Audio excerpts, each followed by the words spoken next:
because I had writing as a skill, I was able to build up other skill sets.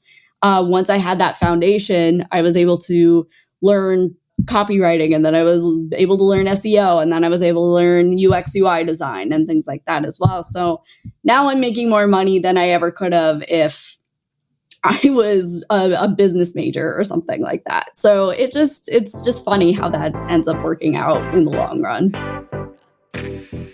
This is Debbie, and welcome to another episode of The Offbeat Life, where I speak to inspiring individuals who ditched the norm to become location independent. We'll learn how to create sustainable laptop lifestyles from the experts that will help us achieve freedom from our 9-to-5. Hey friend, are you looking to land a remote gig ASAP?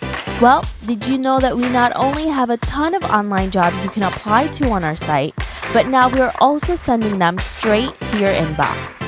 I'm happy to announce that we will be sending our email subscribers legit online jobs every Wednesday. We have done hours of research, so you don't have to.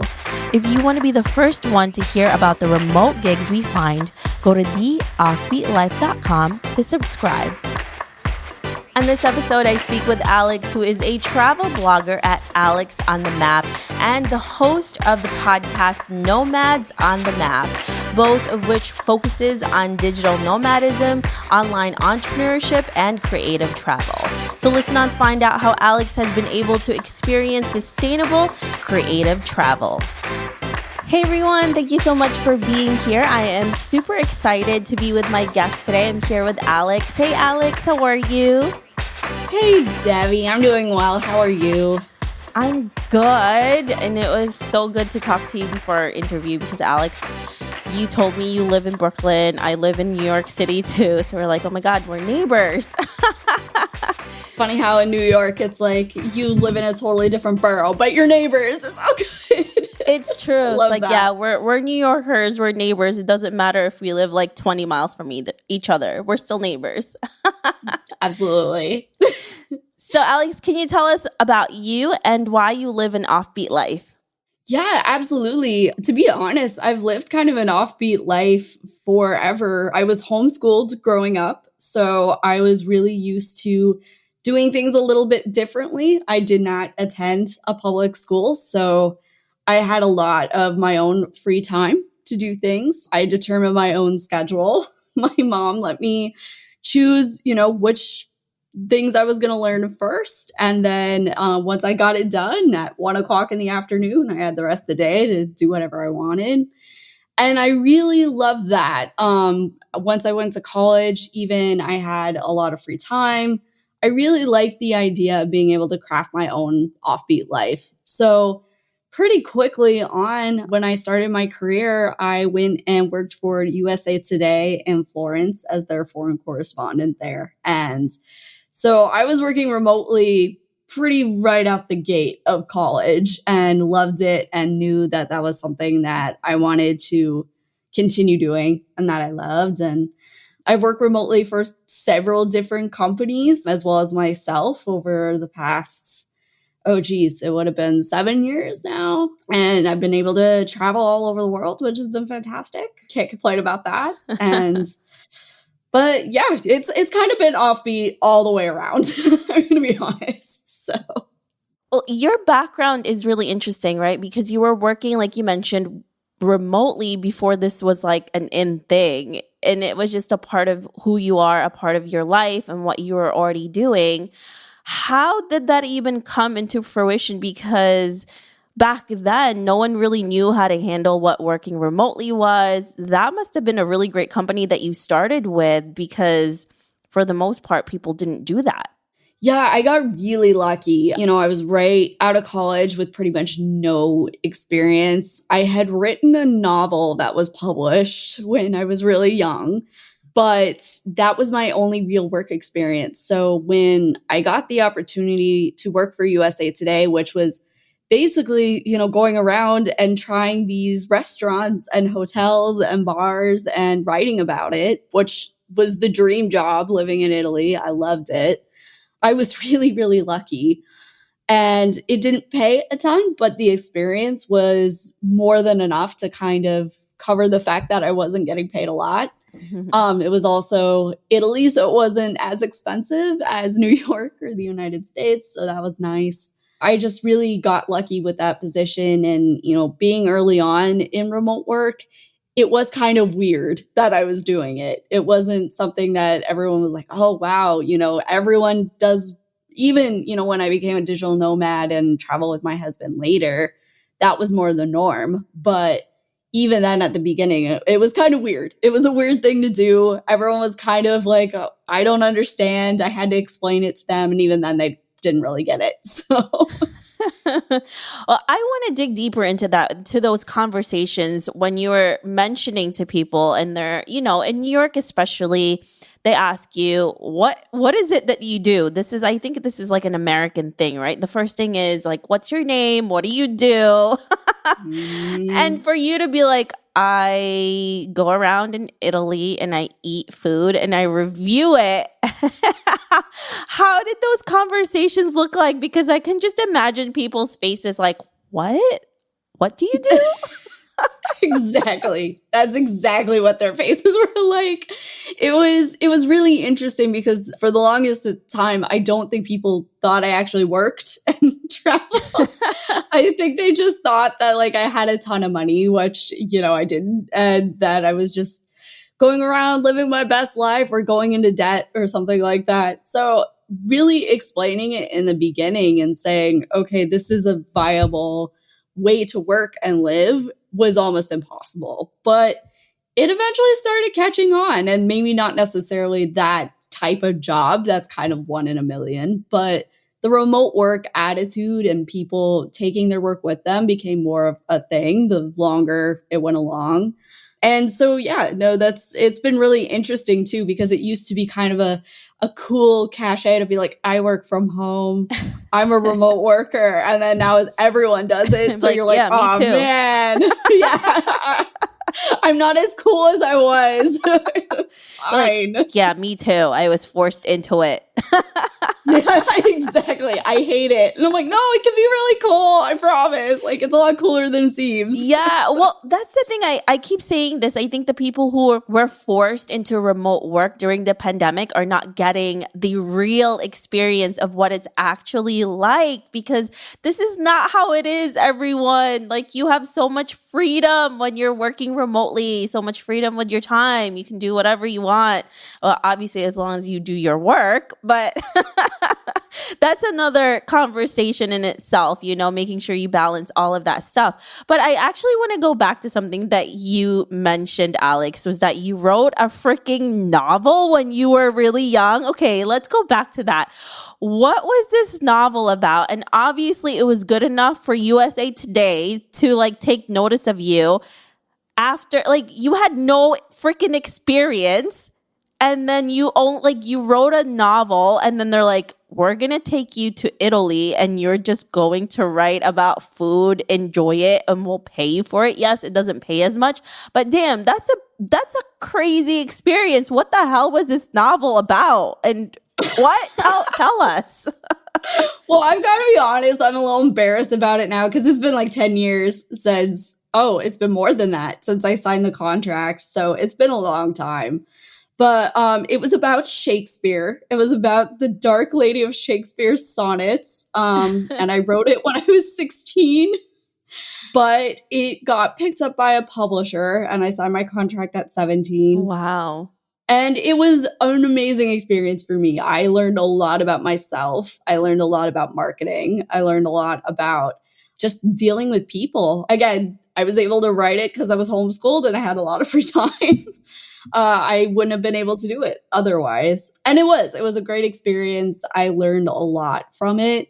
And it really did propel my career afterward because writing is at the heart of everything I do. I love it. It's who I am. So even if I'm thinking about SEO or I'm thinking about branding or I'm always thinking about the writing and the storytelling underneath. So yeah, it was interesting. It was really weird to just have that opportunity. And, again, writing a novel is not as exciting to me now because I'm so much older. But at the time, it was really exciting. So that's a huge freaking accomplishment for a 16-year-old to do that and then to sign with a publication at 17.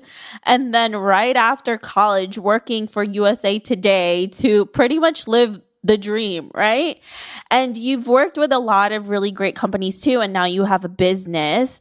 And for you, maybe this is not something that you think about because this is your lifestyle, but I do know at some point or another, you might have had this conversation, whether people you know, strangers, with security, right? Income security. Because for the most part, that's one of the biggest things that people talk to us about once, whether you're leaving your 9 to 5 or you're like yourself, Alex, that this is really the life that you've always wanted to do is why would you do that when you can just have job security, when you can have, insurance and money coming in securely every single month or every 2 weeks? How did you get over that hump? Or even if it wasn't on your mind, like having those conversations and feeling okay with that and accepting that as your reality? That's a great question because I come from a very chill but Midwestern background where my dad is a financial advisor.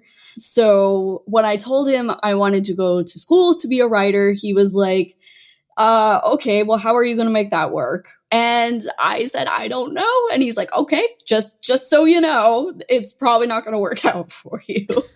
And you know what? He was kind of wrong. It did work out for me, but I definitely have anxiety, especially when I was first starting out of, wow, I don't have the insurance I would like. I'm not making the amount of money I would like.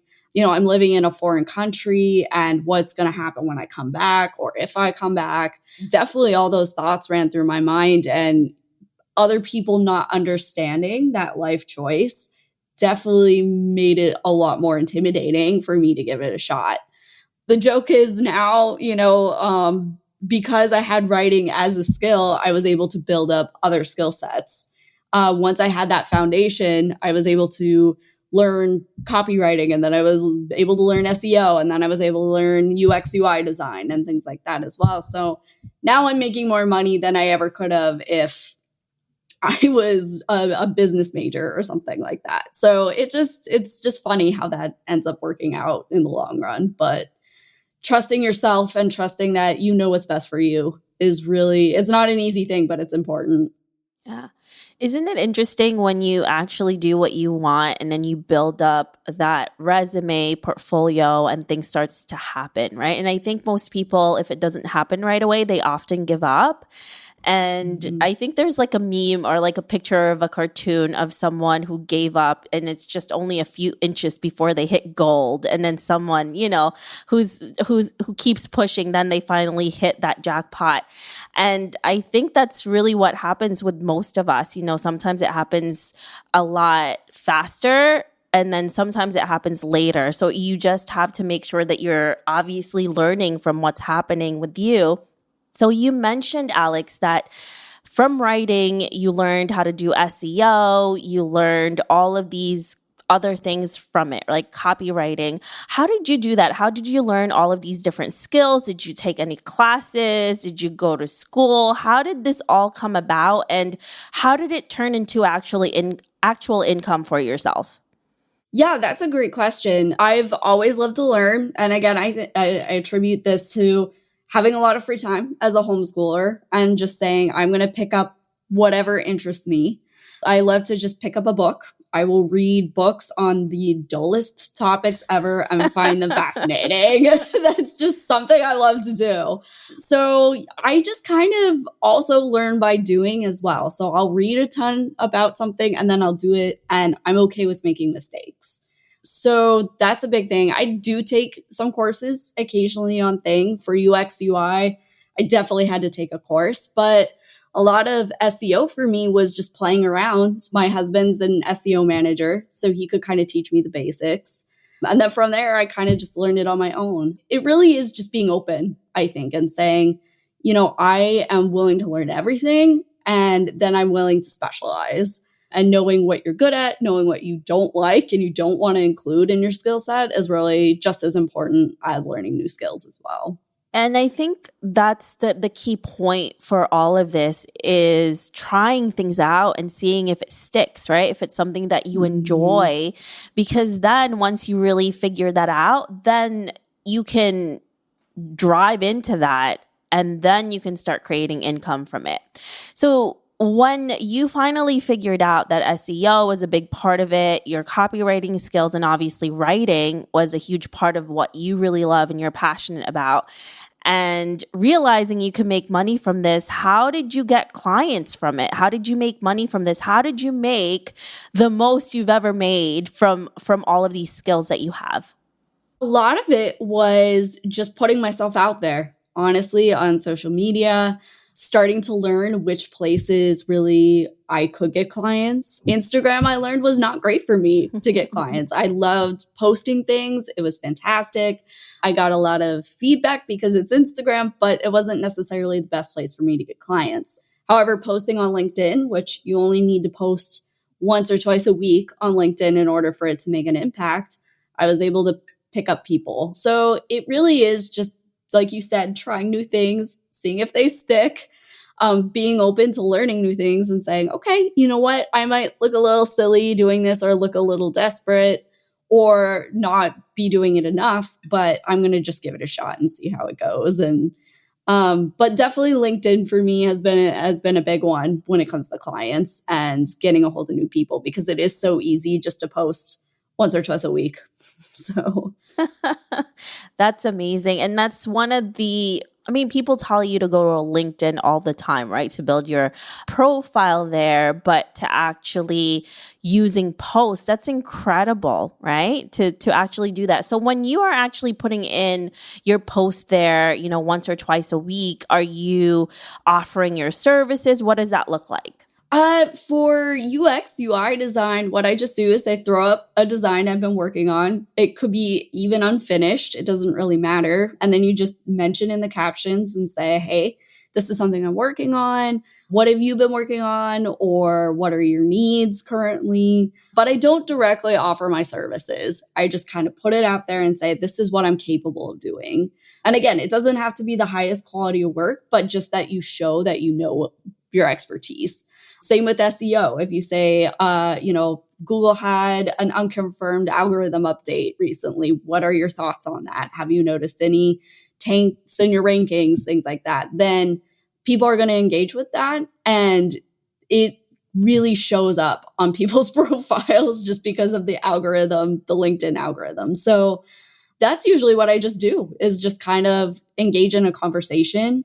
People are always surprised and impressed and saying like, okay, this person knows what they're doing. I'm going to contact them and, see what's up. Love that. That's such a great tip for people who want to start out and want to start getting leads from, just creating content and posting. And like you said, Alex, not every platform is for you. Not every platform is going to land you clients, but it's just experimenting and figuring out where they are, right? Where they hang out and where those people will try to find information and also help. So that is a great way to do it. So thank you for that, Alex. Absolutely. Happy to help. So you have done this for a really long time, for years and years. And one of the things that can be really hard for someone to do, especially when they're just starting out, is to manage your time, right? As a remote worker, because there are days, I'm speaking personally for myself, where I just feel lazy and then I will just watch Netflix all day. And then before you know it, the day is done and you're ready to go to sleep. How do you stop yourself from doing that, Alex? Because if you're not used to this lifestyle and you don't have an office where you have a boss, it is a little hard in the beginning, I feel like. Absolutely. And I think time management is something that you never fully master. I'm always impressed by people who say, I know how to manage my time. I'm like, do you really? Or do you just know how to manage it today? Because, It's constant. It's constant where what I like to do at the beginning of the week is I have a weekly planner and I plan everything I think that I will need to get done by the end of the week. I also do it before I go to bed at night as we go over the tasks that I need to get done immediately. And I try not to think too far into the future about, okay, next week, this is what I need to do. I mostly just try to focus on that week, unless there's a huge project and I know that there's a deadline. But that has really helped me breaking it down bit by bit and saying, okay, I need to get this done by tomorrow, as opposed to I need to get this done 5 days from now, or because I can't think that far. That's something I can't do.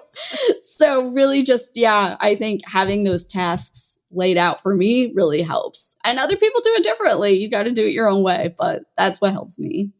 Yeah, that is really true. I think day to day it can be different. It's not the same like it used to be before the pandemic, especially if you're traveling around, if you're a digital nomad, you have different days, like almost every single day is different. So that can be a lot harder, right? But for me, I don't know how you feel about this, Alex, but for me, I tried the digital nomad thing for like a few months and I was like, this is just not viable for the lifestyle that I have, like me trying to do work for my clients, finding clients, and then also traveling. It just wasn't for me. And I know a lot of people who have been able to do it successfully. I'm like, how the hell did they do that? Because that's hard. It's really hard. And I think, too, when I was traveling, what I tried to do is really limit my clientele. So when I knew that we would be resting for a while, maybe a month or 2 months, and we just have a place that was kind of our home base for a while, then I could take on another client or something like that. But I really tried to just keep it to maybe 1 or 2 while we were on the road, and not really in a secure place. And that helped a lot. It was still overwhelming. There were times where I was working really late, and there were times where I didn't want to be working and I was. There were times where I was like connecting with the hotspot on my phone and with the laptop and like, I hope this internet connection works because I need to turn this in. So it is stressful. There's no doubt about it. It's, do the rewards outweigh that stress? That's up to each individual and what they need and the kind of job they have too, the kind of task they have to do. Yeah. You're right. It really depends on each person, the company that they're working for, or if it's your company, it depends on your productivity level and what your clients expect from you. Because, yes, this lifestyle is really great, but you also need to make sure it's sustainable and maintainable, because if you can't maintain it, then it's not going to work out. You're going to lose people. You're going to lose trust. And I think that's so important to always remember when you are doing this lifestyle. I mean, right now, I think we're all situated, most of us, in one place, so it's a lot easier. But once, hopefully soon, when this is all lifted, there's more mobility for everybody. So I think I think a lot of people are figuring out right now if this is the lifestyle that they want, which is kind of nice. So when you were traveling around, Alex, what type of travel insurance did you typically use? Honestly, I used some World Nomads depending on what we were doing. I also had like a credit card that covered certain amounts as well. So it wasn't a main concern because we were abroad so long if I had US insurance. It really just depended on what we were doing. Like my husband and I climbed up to the Everest Base Camp, and we definitely needed insurance for something like that. If we were only going to be gone a month and then we were returning back to the US, then, we would just do like World Nomads or something like that. It really just depended. And I know that's not a great answer or helpful for anyone, but it was one of those things where you just played it out by ear. And we were the kind of people too, where we would see a flight and we would just go. So insurance was something we thought about, but probably not as much as we should. And we were also a lot younger and You feel like you're invincible, right? When you're young. You do. And it's so crazy. And I used to do that too. My fiance and I used to do that too. We would just, I would find a cheap flight. We just go there and be like, yay. I wouldn't even plan most of the time, but it's so crazy. But I think right now, especially with the pandemic, everyone is Mhm. thinking so much more about travel insurance. And as a remote worker, it can be really hard to find out, because there's so many insurances out there with different requirements. And then if you don't have it, then you're kind of like done, especially with COVID when all of this stuff was happening. I think there were so many people that were like stranded in the middle of another country and they couldn't go Mhm. back because their insurance didn't cover it. That's why I'm really happy that I'm actually working with Integra Global because they have a ton of comprehensive plans and they don't ask their members to build one because how do we know what we'll need, right? I mean, who knew COVID was going to Mhm. happen? And their insurance actually covers it all and everything is built in. So if you all want to know more about their information and how they've covered everything pretty much, check out integraglobal.com and see how they give you the coverage you'll need and maybe some you never knew you would. Again, that's integraglobal.com.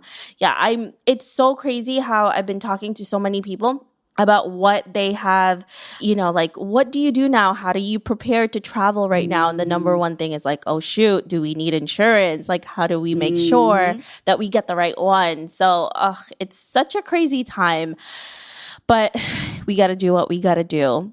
It's true. It's true. And it changes everything. It really does. Like from planning from the very beginning to I'm way more into planning, thinking about Mm-hmm. trips now than I ever was, for sure. You Absolutely. have to because everything changes, right? Like, do you need requirements? I had a friend who was actually traveling last year abroad and they were halfway there and they had to turn back to the US Oh. because there were like either information that was missing and they changed information because every time it's always changing and they didn't have a certain type of like paperwork.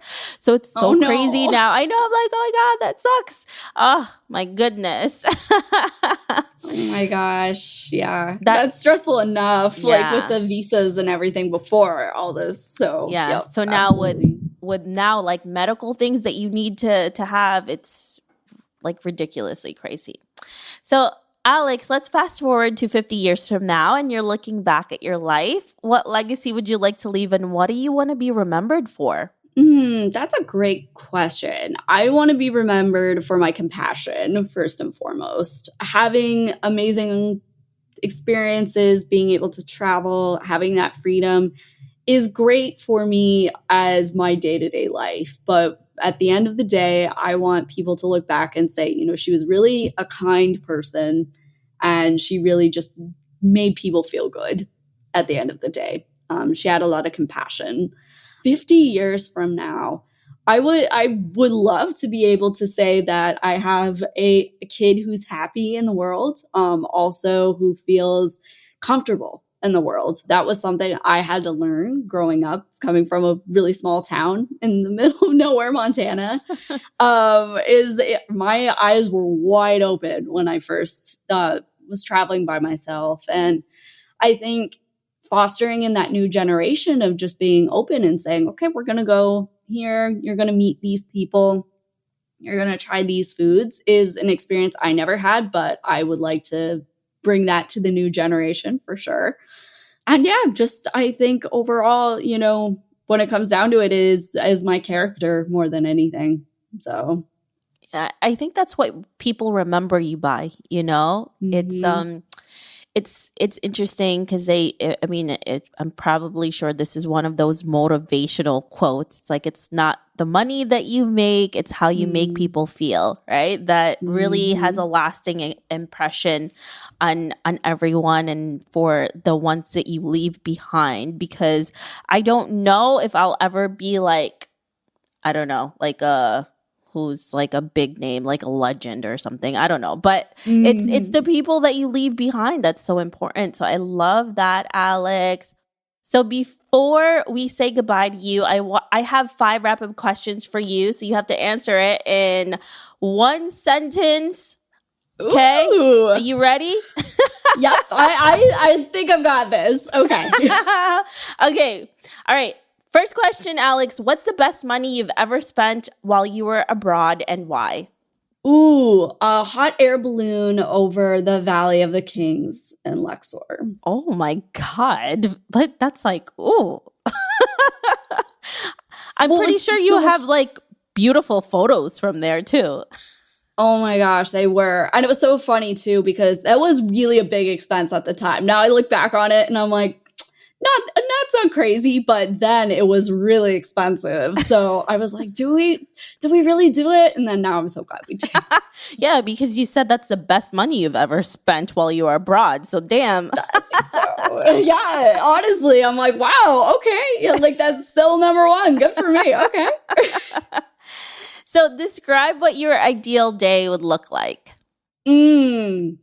My ideal day. Honestly, this sounds really corny, but every day I have with my husband is my ideal day. Aw, that's so cute. Really corny, but the journeys I've had have been so much more enriched when we're together. So it could be anywhere. It could be here. It could be wherever. That's so nice. I've traveled solo before without my fiance, and then I've had moments where like, this sucks. I wish he was here to experience this, because it's not the same when you're trying to explain it, right? And you're like, okay. And then, if they love to travel too, it's like, oh man, I'm here and you're not. Bummer. Yeah. So where is the best location, do you feel like, to live in as a remote worker? I loved Melbourne, Australia. I felt Melbourne was a very good place for that. Great Wi-Fi, great people, great food. What more could you want? What was the cost of living like there? Was it inexpensive as well? No, it was expensive. I would say it was probably just a little less than New York, quite honestly. But, you do get access to Southeast Asia, which is really, and I love Vietnam too. Vietnam was amazing as well. But Australia, it was the most livable, I think, city that I've been to. That is awesome. And yeah, you're right. It's so close to Southeast Asia, which is so cheap over there, which is nice and beautiful. Yeah. And the food is so good. Yeah. Oh, so good. So good. If you could have a superpower, Alex, what would it be? I think flying, which sounds so lame, right? That sounds so lame. But I've always, as a little kid, I'm like, I want to be able to fly. So that would definitely be it. Plus, you could just go wherever you wanted, whenever you wanted. So that makes sense for you because you lived in like the boondocks in Montana. So you're like, I wish I could go somewhere else. But I do have to say, if you could fly though, the one thing, would you be able to carry your husband with you, or would he be too heavy and you?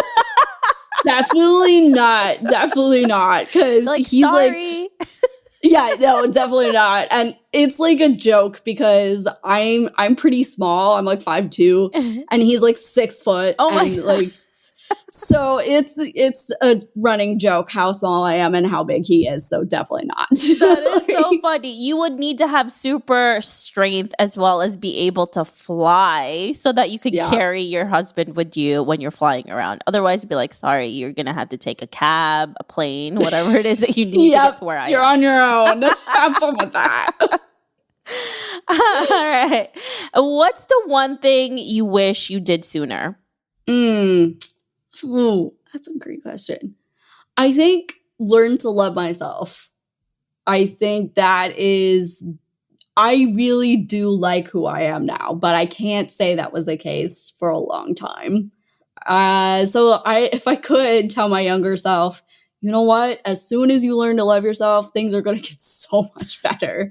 You're just going to enjoy life more. You're going to feel more confident. You're just going to, feel good about getting up every day. That's what I would, if I could have done that sooner, I would be a lot happier. But that's fine. It's so crazy, right? It's not crazy. I guess it's just a way, like, it just happens, right? You grow up when you're young, you're very insecure about yourself. You don't know much about yourself. You're figuring things out. And then it just happens. Hopefully, you become more secure as you grow older. And I think that happened to me when I started to go out there and experience things. Because when you're cloistered in and you don't experience anything, then it actually, like, the insecurity becomes bigger. But when you explore, you make mistakes, you get up, you do it again, you realize, oh, all of this stuff is not a big deal. It's just life, and you just keep moving forward. So yeah, it's nice to figure things out that way too. It is, it's a lot more fun, I guess, than waiting around for it to happen. You're actively saying, okay, I'm going to make myself uncomfortable and I'm going to try these new things that maybe I wouldn't have otherwise. And I think it does kind of speed along the process a little faster than it normally would, because you start realizing, man, I'm awesome. Like, I figured all this out. I did this, I did that, So I think those experiences, really do help a lot. I love that. Well, thank you so much, Alex, for joining us here today. If our listeners want to know more about you, where can they find you?